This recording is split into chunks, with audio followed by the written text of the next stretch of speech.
இந்த புறாவோட பேர் பாபா. பாவம் இது சின்ன வயசுல இருந்து அம்மா அப்பா இல்லாம வளர்ந்தது. நல்ல உழைப்பாளி. அம்மா அப்பா இல்லாம வளர்ந்தாலும் யாருக்கிட்டையும் போய் கையேந்து நின்னதில்ல. சின்ன வயசுல இருந்து அதுக்கு உழைப்ப தவிர வேற எதுவும் தெரியாது. அப்படி கஷ்டப்பட்டதால் தான் அது இப்ப ஒரு மாந்தோட்டம், 2 கொய்யா தோட்டம், சொந்தமா ஒரு பெரிய வீடுன்னு வசந்தியா வாழ்ந்துகிட்டு இருந்துச்சு.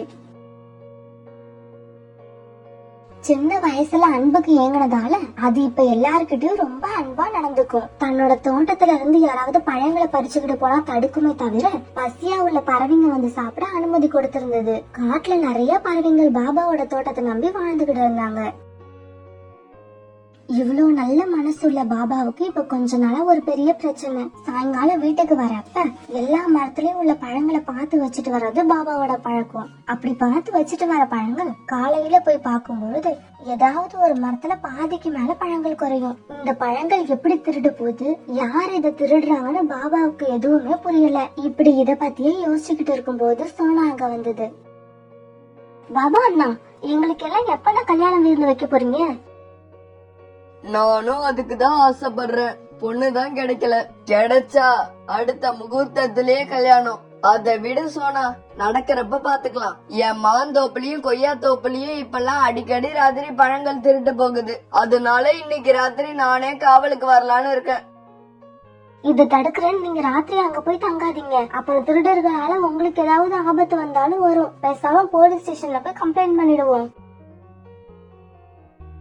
சோனா சொன்னது நல்ல யோசனையா பட உடனே சோனாவையும் அழைச்சுக்கிட்டு போலீஸ் ஸ்டேஷன் போய் பாபாபுரா கம்ப்ளைண்ட் கொடுத்துச்சு. மறுநாள் காலையில எப்பொழுதும் போல தன்னோட தோப்புகளை பாக்குறதுக்கு போன பாபாபுராவுக்கு ரொம்ப அதிர்ச்சி ஆயிடுச்சு. பாபாவோட கொய்யா தோப்புல போலீஸ் இரவு திருட வந்தவங்களை கைது பண்ணி வச்சிருந்தாங்க. திருடினது வேற யாரும் இல்ல, பாபாவுக்கு நல்லா தெரிஞ்ச கோரிக்காவ தான். கோரி, நீயா இவ்வளவு நாள் இப்படி செஞ்சது? கோரி தான் இத்தனை நாள் உங்க தோப்புல திருடுனது. ஆரம்பத்துல ஒத்துக்கல. லத்தியால 2 போடு போட்ட உடனே உண்மையை ஒத்துக்குச்சு. திருடின பழத்தை எல்லாம் பக்கத்து காட்டுல போய் விக்கிறது தான் கோரியோட வேலையா இருந்திருக்கு. இந்த விஷயத்த பத்தி கேள்விப்பட்ட எல்லா பறவைங்களும் அங்க வந்தாங்க. ஜக்குவும் அம்மாவை பார்த்து அழுதுகிட்டே இருந்தான்.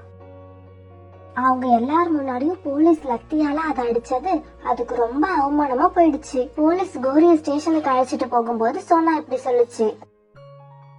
கோரி அக்கா, வாய மூடிக்கிட்டே இருந்தா எப்படி?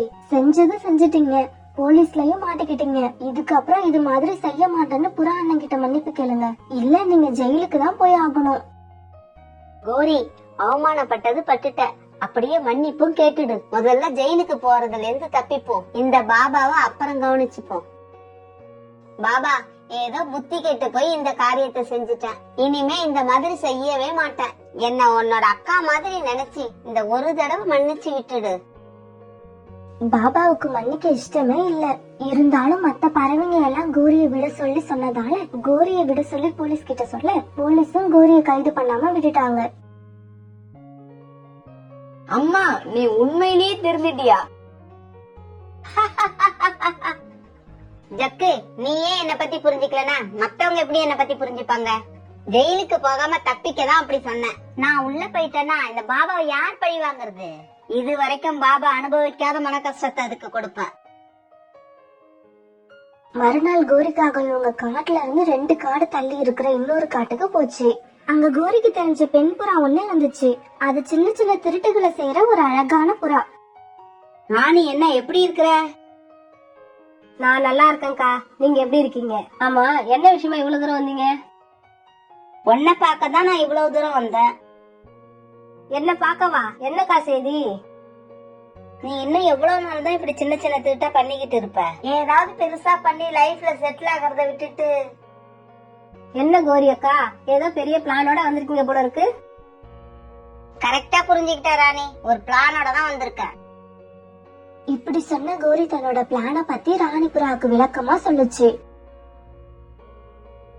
எல்லாம் சரிதான், ஆனா கல்யாணம் பண்ணிக்கணும்னு சொல்றீங்க, அதான் கொஞ்சம் யோசனையா இருக்கு. கல்யாணம் பண்ணனாதான் பாபாவோட வீட்டுக்குள்ள உன்னால போக முடியும். அப்படி போனாதான் நகையும் பணத்தையும் உன்னால திருட முடியும். சரிக்கா, நீங்க சொல்றீங்க, உங்க தைரியத்துல இதுக்கு நானும் ஒத்துக்கிறேன். சரி சரி, நான் சொன்னதெல்லாம் ஞாபகம் இருக்குல்ல, அத போலவே நடிக்கணும். இப்படி சொல்லிட்டு கோரிக்காவுக்கு அங்க இருந்து பறந்து போச்சு. வழக்கம் போல காலையில மரங்களை பார்வையிட வந்த பாபா அங்க அழுதுகிட்டு இருந்த ராணிய பார்த்துட்டு பக்கத்துல வந்துச்சு. நீ யாருமா? ஏன் இங்க நின்னு அழுதுகிட்டு இருக்க? நான் சின்ன வயசுலயே அப்பா அம்மாவை இழந்தவன். அதனால என் மாமா வீட்டுலதான் வளர்ந்தேன். போன வாரம் என் அத்தையும் இறந்துட்டாங்க. என்னோட வயசான மாமா இப்ப என்னையே கல்யாணம் பண்ணிக்க ஆசைப்படுறாரு. அதை பிடிக்காதன்னா வீட்டை விட்டு வெளியே வந்துட்டேன். ஆனா எனக்கு இப்ப எங்க போறதுனே தெரியல. ரொம்ப பயமா இருக்கு. உன் பேர் என்ன? நீ எங்க இருந்து வர? என் பேரு ராணி. இவங்க இப்படி பேசிக்கிட்டு இருக்கும் போதே அங்க சோனா குருவி வந்தது. பாபா அண்ணா, யார் இவங்க? ஏன் அழுதுகிட்டே இருக்காங்க? பாபா புறா நடந்தது எல்லாத்தையும் சோனா கிட்ட சொல்லுச்சு. அட பாவமே, புறா அண்ணா, இவங்களை இப்ப என்ன பண்றது? இப்ப சோனா பக்கம் வந்த பாபா புறா சோனா காதுல ஏதோ சொல்லுச்சு. அதை கேட்ட சோனா ரொம்ப சந்தோஷமாச்சு. பிறகு ராணி புறா கிட்ட இப்படி பேச ஆரம்பிச்சுது. இங்க பாருங்களேன், உங்க கதையும் எங்க பாபா அண்ணன் கதையும் கிட்டத்தட்ட ஒரே மாதிரிதான் இருக்கு. 2 பேருமே சின்ன வயசுல அப்பா அம்மா இல்லாம வளர்ந்துருக்கீங்க. பாபா அண்ணனுக்கு நாங்க பொண்ணு பார்த்துட்டுதான் இருந்தோம். இப்ப உங்களை பார்த்த உடனே எங்க அண்ணனுக்கு உங்களை பிடிச்சு போச்சு. நீங்க என்ன சொல்றீங்க? எங்க அண்ணனை கல்யாணம் பண்ணிக்க உங்களுக்கு சம்மதமா? சோனா இப்படி கேட்ட உடனே ராணி வெக்கப்பட்டுக்கிட்டே தலையை குனிஞ்சது. இத பார்த்த சோனா பாபா பக்கம் திரும்பி, பாபா அண்ணா, அண்ணி வெக்கப்படுறத பாத்தீங்களா? சோனா இப்படி சொன்ன உடனே பாபா புறாவும் வெக்கப்பட்டுக்கிட்டு தலையை குனிஞ்சுக்குச்சு. பாபா அண்ணா, அண்ணிய விட நீங்க அதிகமா வெக்கப்படுறீங்க. இப்ப எல்லாரும் சந்தோஷமா சிரிச்சாங்க. ஒரு நாள் எல்லா பறவைகளும் சூழ்ந்து நிக்க பாபா புறாவுக்கும் ராணி புறாவுக்கும் கல்யாணம் நடந்துச்சு.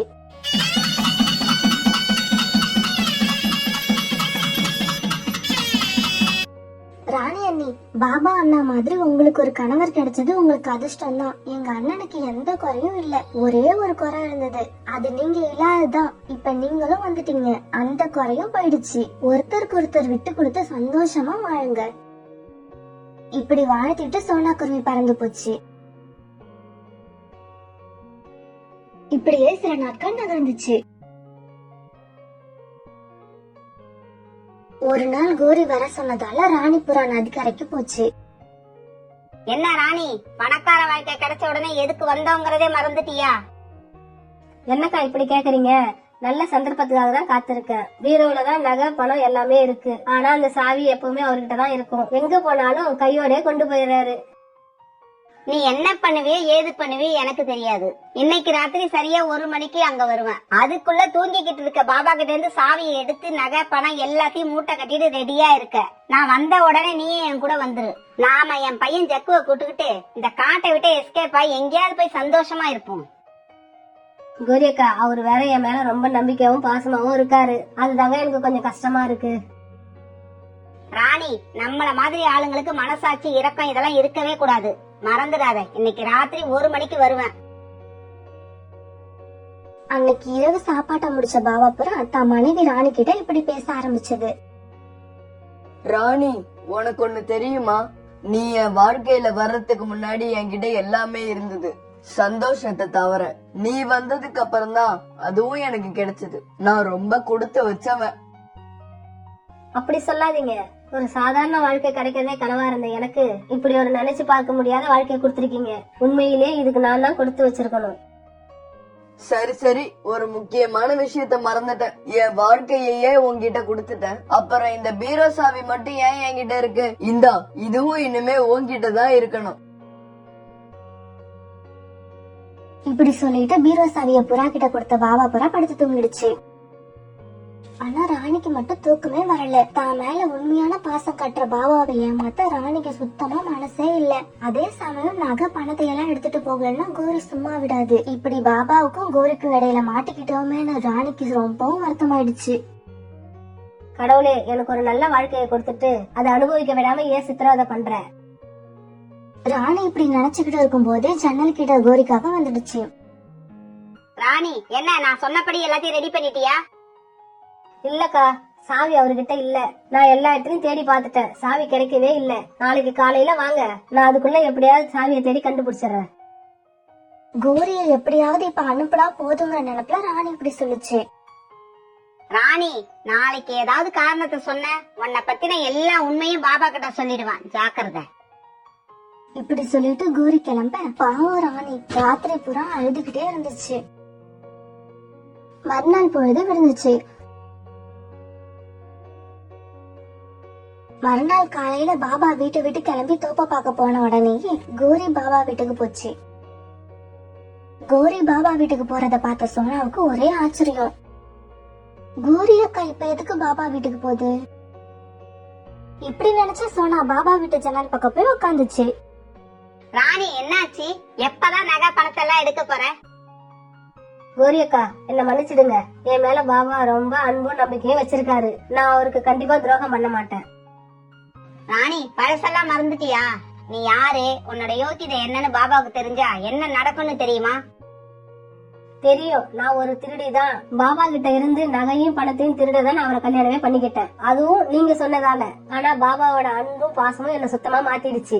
ஒருவேளை பாபாவுக்கு உண்மை தெரிஞ்சு என்ன வீட்டை விட்டு விரட்டினா கூட சந்தோஷமா போயிடுவேன். ஆனா பாபா கிட்ட இருந்து பணத்தையும் நகையும் சத்தியமா நான் திருட மாட்டேன்.